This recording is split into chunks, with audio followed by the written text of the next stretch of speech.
Chapter 44. Home. Shh! Came a voice out of the gloom.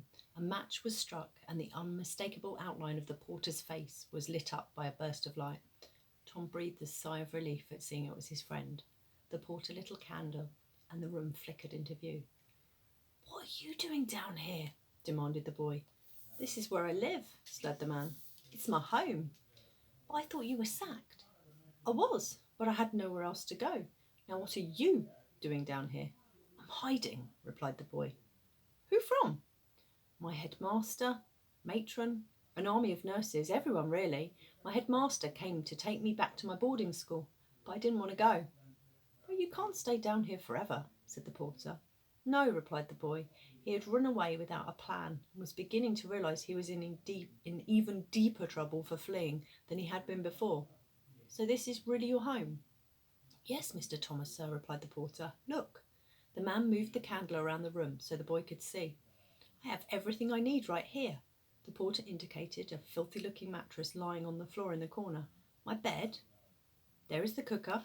There was a tiny gas stove with a stack of tinned food next to it. "Wardrobe."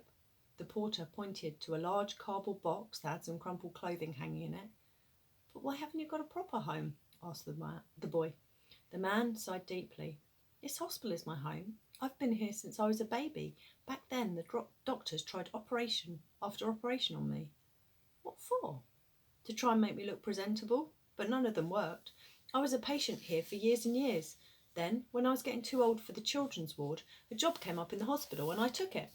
Just a simple job, moving things and people around. I was 16 then, and I've been doing it ever since."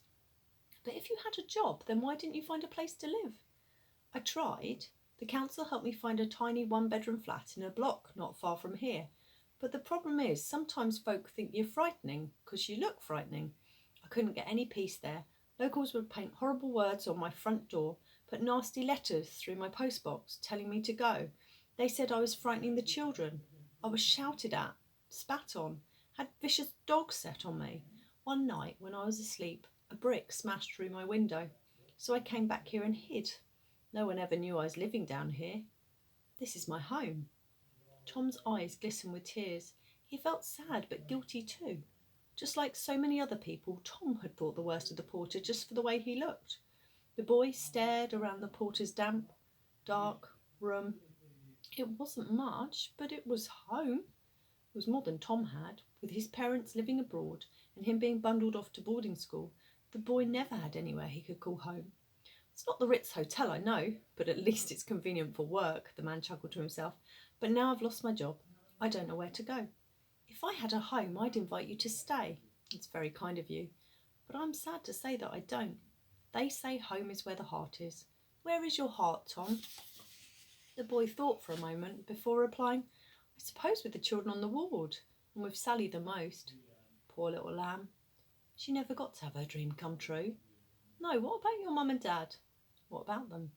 "Is your heart not with them?" "No," replied the boy quickly. "They don't care about me." "I'm sure they both love you very much." "I'm sure they don't. They never call. They never write. I hardly ever see them." "I'm sure they're thinking about you." Tom said nothing. "Look at the two of us," remarked the porter. "Couple of lost souls, aren't we?" "I'm so sorry that you lost your job here at the hospital," said Tom. "All of us on the children's ward were sorry. In fact, we had an argument over who was the most sorry." "Did you now? Well, don't worry yourselves about little old me. I knew what a risk I was taking helping the Midnight Gang. It was worth getting sacked for." "Are you sure?" "Yes, I'd do it all over again, just to see the smiles on all you children's faces over the years."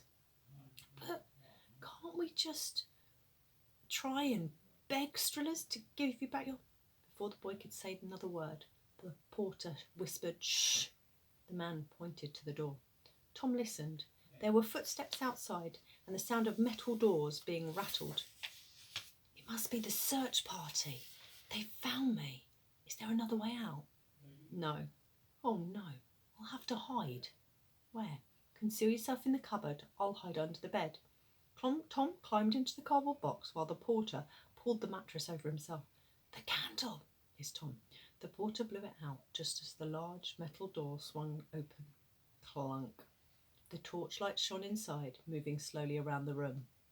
Tom didn't dare breathe as matron and the headmaster stepped inside, an army of angry-looking nurses behind them.